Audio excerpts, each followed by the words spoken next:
bantu bacu meze mute? Iyi ni channel ya Urugo Rwiza TV ibagezaho amakuru atandukanye yibanda ku muryango.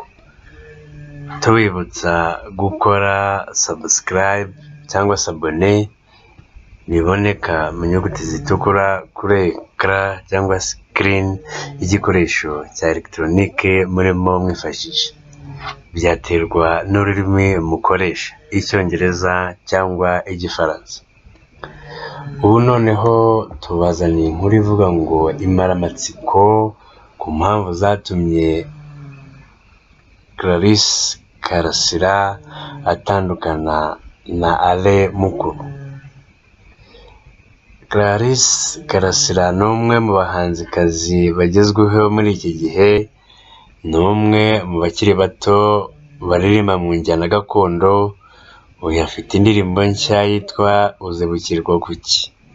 Mu minsi ishize yatandukanye na Alain Mukuru wamufashaga binyuze muri kompanyi ye yitwa Boss Papa.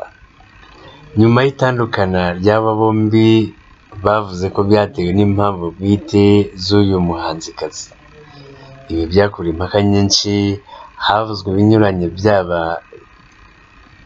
byihishe inyuma y'iri tandukana, byatumye dushaka Clarisse Karasira tugirana ikiganiro kirambuye cyanagarutse kuri iki kibazo. Mu kiganiro yagiranye n'Igihe dukesha iyi nkuru, Clarisse wari unafite muri gahunda kwamamaza indirimbo ye nshya, yongeye gushimangira ko yatandukanye na Alain Mukuru kubera impamvu ze bwite, ariko kandi bakaba baranabiganiyeho bihagije ku buryo impande zombi zishimiye imyanzuro yafashwe. Abajijwe izo yise impamvu bwite, Karasira yavuze ko ari inshingano nshya yarabonye ku buryo yabonaga zabangamira amasezerano yari afite muri iyi kompanyi ya Boss Papa. Amasezerano yari afite izi nshingano yanze kuzivuga, icyakora ahamya ko imwe ari uko afite umuryango w'abana agomba kwitaho. Byari bigoye gukuramo uyu muhanzi amakuru, ariko byarangiye yemeje ko hari umushinga afite wo gushaka abana batishoboye no kubafasha. Bimwe mu byo uyu mukobwa azajya afasha aba bana harimo kwita ku burezi bwabo, kubatoza umuco n'indangagaciro z'umunyarwanda ndetse n'ibindi binyuranye. Abana agiye gufasha bamwe bakaba baba i Kigali, abandi bakaba batuye i Muhanga. Karasira yavuze ko aba bana ari abatishoboye, abandi bakaba abana bavuye ku muhanda. Rero ngo ntabwo yari guhuza amasezerano yari afite na gahunda afite y'uyu mushinga, kimwe n'izindi nshingano atavuze. Mu buryo bweruye, Karasira yanze kuvuga cyane ku mishinga ye yatumye itandukana na Alain Mukuru, cyakora ahamya ko mu minsi iri imbere izagenda ijya hanze abantu bakayimenya.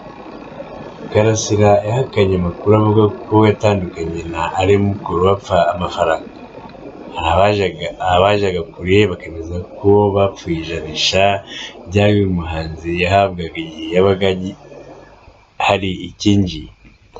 Ati imbere y'Imana ishobora byose, wenda ari abakurikiranaga ibiganiro nagiye nkora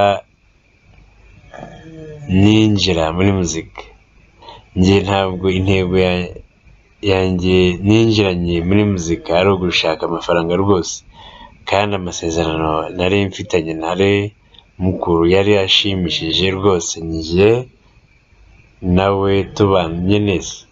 Mbere y'uko umuntu agira icyo avuga yakabanje kumenya ukuri. Yanahakanye izindi mpamvu zose zagiye zivugwa, ahamya ko ari uko hari izindi nshingano yari yungutse kandi atari kuzihuza n'amasezerano yari afite. Yagize ati ahubwo se abavuga ibyo ko mutababajije? Ibi byose nta n'imwe iriyo. inshingano ya mbere yatumye dutandukana ni ukwita ku bana, izindi nazo muzazimenya. Abajijwe uburyo agiye kwita ku bana yagize ati mfite abana 44, hari abo tubana i Kigali, hari abandi baba i Muhanga ngiye kwitaho, mfatanya kubarera n'ababyeyi babo mu buryo bw'umuco, gukunda igihugu n'ibindi, muzabimenya vuba cyane. Muri iki kiganiro Karasira yahishuye ko muri Nyakanga 2019 aribwo yatangiye kuganira na Alain Mukuru ibyo kuba batandukana, icyakora bitewe na gahunda zitandukanye byabaye ngombwa ko bategereza impande zombi zikaboneka bakabona kubitangaza. Uyu muhanzikazi yavuze ko yateguye inzira ze mu buryo bitazahungabanya umuziki we. Aha yavuze ko gutandukana na Alain Mukuru ari ibintu yatekerejeho ku buryo yumva nta ngaruka byagira ku iterambere rye mu muziki. Aha yavuze ko ikimenyimenyi ngo bagitandukana ahise ashyira hanze indirimbo ye nshya yise Uzibukirwa kuki. Karasira yavuze ko umuvuduko we mu muziki utazigera ugabanuka. Dutekereje kuri iyi ndirimbo Uzibukirwa kuki, iki nacyo ni ikibazo.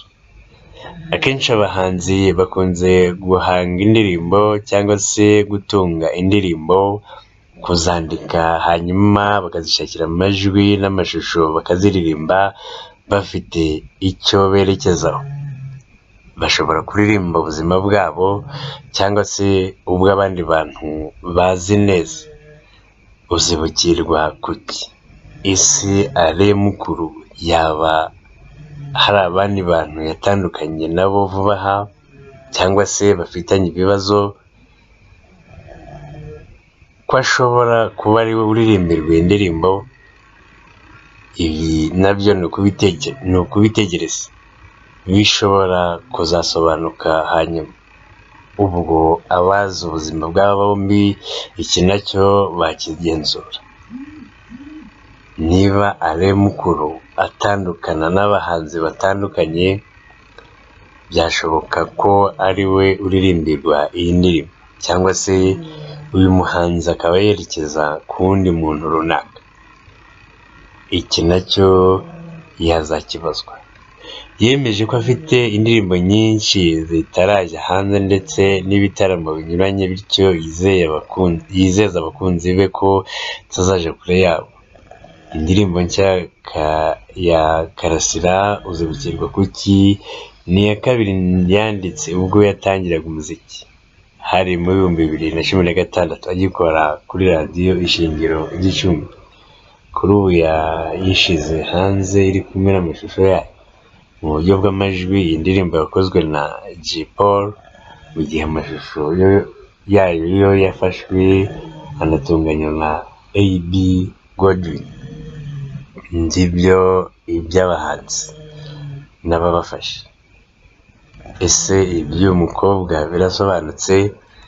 Birashoboka ko wenda mu gutandukana hari amasezerano bagiranye yo kudashyira hanze ukuri kose. Bitinde bitebuke bizamenyekana. Izina ry'iyi ndirimbo nayo ishobora kuba ikibazo muri iri tandukana. Ishobora kuba ifite werekezwaho. Ababikurikirana n'ababisesengura nabyo bazabitumenyesha. Twe tubaye duhagarariye naho ubutaha. Bye bye.